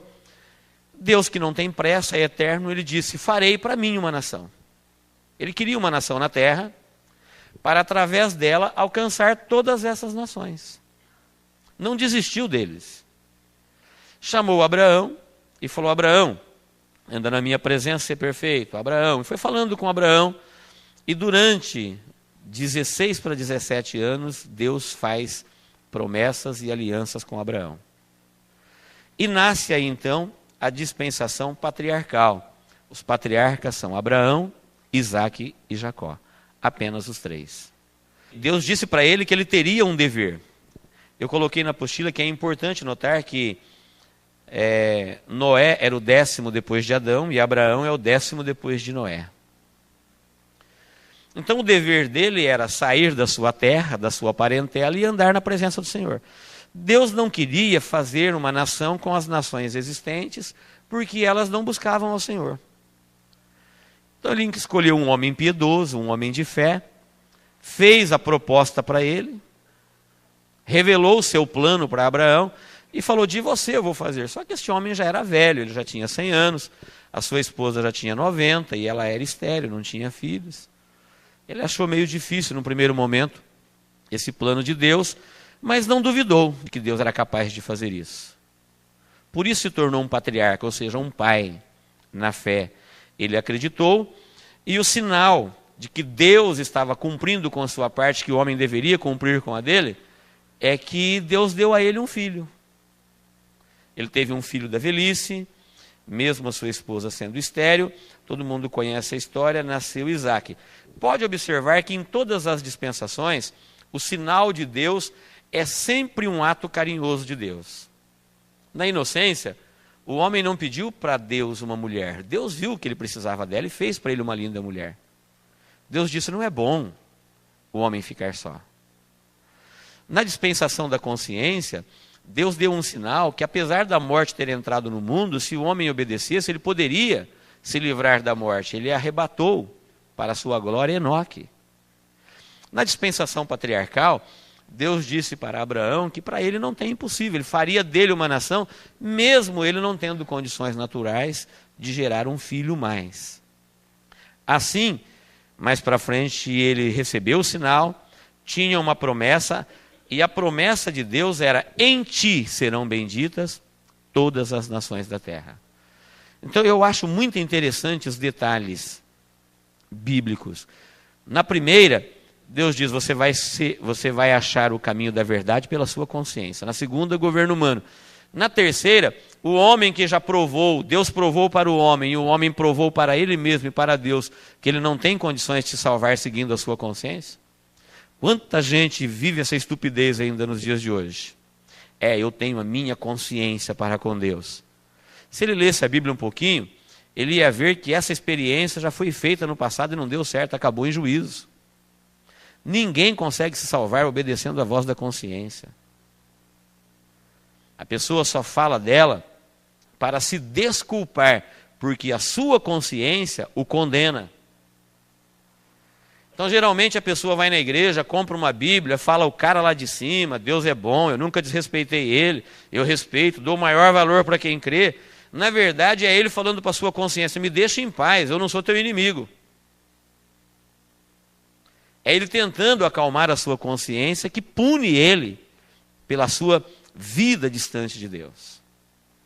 Então quem anda por este caminho, anda por um caminho que Deus já provou para o homem que não dá certo. Quem acredita também nesta segunda maneira de viver, que é dias melhores virão, os governos humanos vão encontrar o caminho de viver bem na terra e fazer da terra um paraíso. Deus já deu esta oportunidade para a humanidade e ela não deu certo. Eles acabaram fazendo um projeto louco.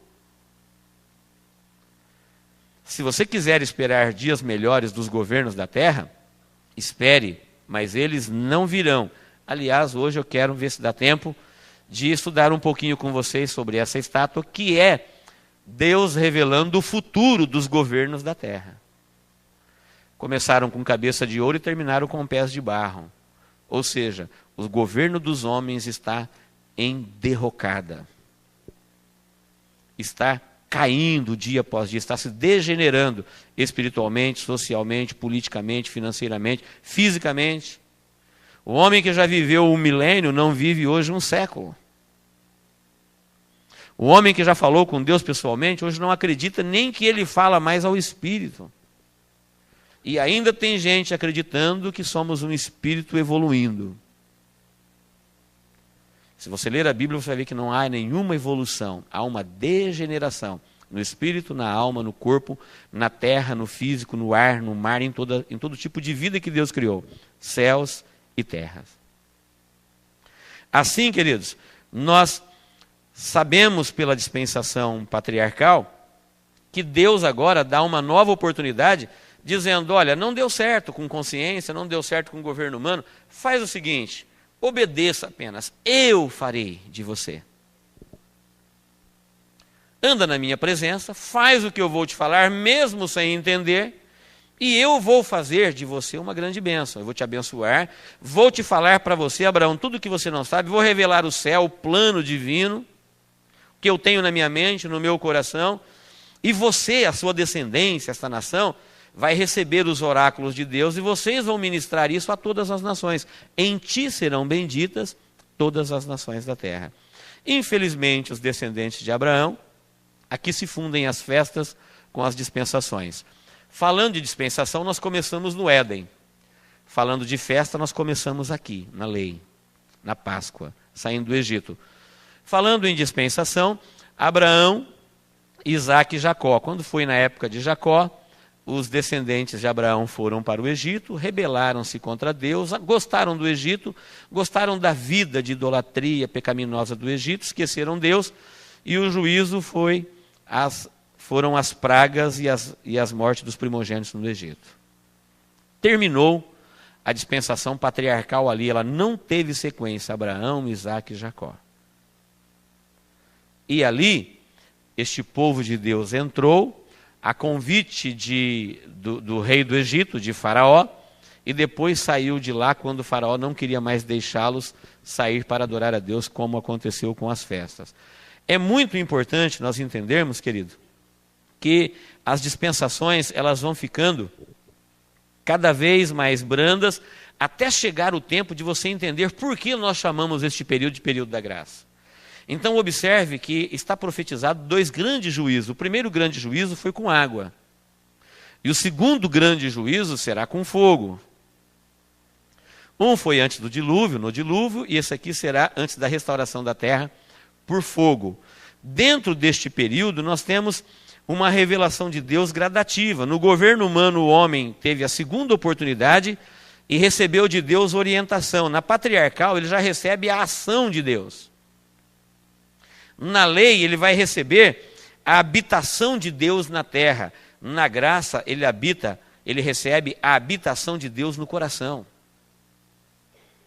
E no milênio, eles receberão a presença de Jesus, não somente no coração, mas visivelmente. E acabou-se as oportunidades, não tem mais. Aqui se esgotou a misericórdia de Deus. Quem salvou, quem se salvou, salvou. Quem não se salvou, perdeu-se porque rejeitou a revelação de Deus. Então, em cada uma dessas dispensações, nós encontramos Deus dando passos, deixando a situação mais fácil para o homem, reconhecê-lo e servi-lo. É importante notarmos algumas coisas na dispensação patriarcal. Quando Abraão creu na promessa de Deus, no projeto de Deus para a vida deles, nasceu a nação de Israel. Primeiro povo de Deus na terra. Até hoje, quando você vê essas intrigas no Oriente, tem gente que, por não conhecer a Bíblia, fala o povo encardido, o povo briguento. Dá vontade de ajudar a matar. É porque eles estão sem orientação do Espírito. O Espírito não está operando mais na vida deles. Hoje, eles são o vale de ossos secos, de Ezequiel 33. Literalmente, o Espírito Santo não está lá operando. Foi a figueira que foi cortada na raiz, só ficou a raiz, a árvore acima da terra caiu. O Espírito Santo hoje ele está operando nos gentios, na igreja. Quando eu estive em Israel, eu percebi isso, que é uma nação desenvolvida, rica, tem estilo de vida europeu. Jerusalém é uma capital de 600 mil, uma cidade de 600 mil habitantes. Mas você percebe que a presença de Deus não está lá. Quando você sai de lá, quando você sai do espaço aéreo de Israel e entra num país gentio qualquer, parece que você percebe no ar que Deus está disponível. É um povo triste. Os lugares sagrados são mais antros de demônios hoje do que qualquer outra coisa. Só serve para romaria, para idolatria, para mais nada. Quem vai a Israel hoje pensando em encontrar com o Espírito Santo de Deus, vai no lugar errado. Quem puder ir, como ensino teológico, para você estudar a Bíblia, você que já vai com o Espírito Santo no seu coração, é uma coisa recomendada para qualquer pessoa. Mas não vá lá para encontrar o Espírito Santo, ele está aqui com os gentios, no nosso meio, na nossa vida. Até a igreja ser arrebatada. Quando a igreja for arrebatada, então Deus não trata mais com os gentios, ele voltará a tratar com a nação de Israel. Esse tronco, este rebento de Jessé vai brotar novamente. O trono de Davi vai renascer. Mas hoje, isso não existe. E é importante nós entendermos que quando Abraão creu, nasceu este povo de Deus. E quando a igreja creu em Jesus, nasceu a igreja. Foi quando ele creu na palavra que nasceu uma nação de Deus. E a igreja não é diferente. Em qualquer lugar onde esta palavra é pregada e a pessoa acredita nisso, mesmo sem entender num primeiro momento. Se alguém perguntasse para Abraão no dia seguinte, para onde você vai? Ele ia dizer, Deus não falou, ele mandou eu sair da minha parentela. Estava indo para frente. Vai para um lugar que eu te mostrarei. Por que nasceu um povo? Porque a fé é o que Deus escolheu para alcançar a humanidade. É o meio. A Bíblia diz, sem fé é impossível agradar a Deus. Ele acreditou, saiu. A prova que eu sei que ele acreditou é que ele saiu. Se alguém perguntasse para ele, mas e a sua família, a sua parentela, seu gado, suas ovelhas? Não, Deus tem um outro projeto de vida para mim e eu vou obedecer. Ele falou que vai fazer de mim uma grande nação, eu acredito. É esta mensagem de Deus para a igreja hoje. Deus te chama para sair deste caminho das nações. Este caminho, Deus já provou que o governo humano ele está em derrocada. Se você quiser acreditar, acredite. Se você não quiser, mas quem vai vencer neste mundo em que vivemos é a igreja. Todos os demais reinos sucumbirão. Europa, África, Américas, grandes, pequenos, ricos, pobres, estão caminhando para a destruição. O único reino existente na terra hoje, que não vai perecer, que ele é eterno, ele existe, está vivendo e continuará existindo até a eternidade, chama-se Reino de Deus na terra. Não está no parlamentarismo, no presidencialismo, no capitalismo, na monarquia, ele está no coração das pessoas. É um convite para crer. Saia da tua terra, da tua parentela e vem para um lugar que eu te mostrarei. Nós não conhecemos o céu ainda. Nós não conhecemos Jesus pessoalmente. A nossa diferença, e aqueles que viveram antes de Jesus, é que eles aceitaram o Jesus que viria. Desde que Adão pecou, Deus prometeu Jesus, o descendente da mulher. E quem viveu durante esses 4 milênios, daqui até aqui, foram salvos pela fé em Jesus que viria. Por isso a referência que eu falei de Pedro, Pedro fala, olha, aqueles soberbos de coração, incrédulos que não deram ouvido à palavra de Deus nos lábios de Noé, tiveram que conhecer Jesus no Hades. Tiveram que ouvir a sua voz no Sheol, no inferno. A diferença deles para nós é que eles viveram até 4.000 anos antes de Jesus, e nós vivemos 2.000 anos depois. Eles foram salvos pela fé num Jesus que viria, e nós somos salvos pela fé num Jesus que já veio. Mas ninguém, diz a Bíblia aqui, a nenhum outro nome na terra é dado para salvar os homens, a autoridade para perdoar pecados. Ninguém verá a Deus a não ser por Jesus Cristo. Quem tem um outro intercessor irá para qualquer outro lugar, que no fim será lago de fogo e geena, mas não verá o Senhor. Porque quem veio para reconciliar o homem com Deus foi Jesus. O homem morreu, está distante de Deus, e Jesus foi o único que venceu a morte. Portanto, ele pode reconciliar o homem com Deus. Amém, queridos? Sempre quando você pensar em quarta dispensação, lembre-se, através da fé nasceu uma nação, a fé de Abraão, e através da fé nasce a igreja. Quando você crê nisso, você ingressa-se na igreja do Senhor. E aí você entra num reino que não terá fim. Amém?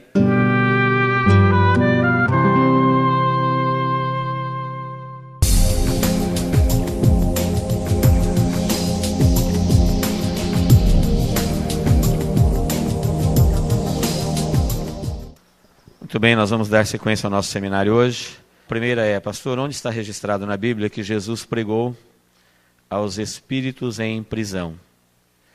Está em Pedro, primeira carta de Pedro, capítulo 3, versículo 19 a 22. Ali o texto é muito profundo, não somente diz que ele pregou aos espíritos em prisão, mas Pedro fala aquilo que eu disse aqui.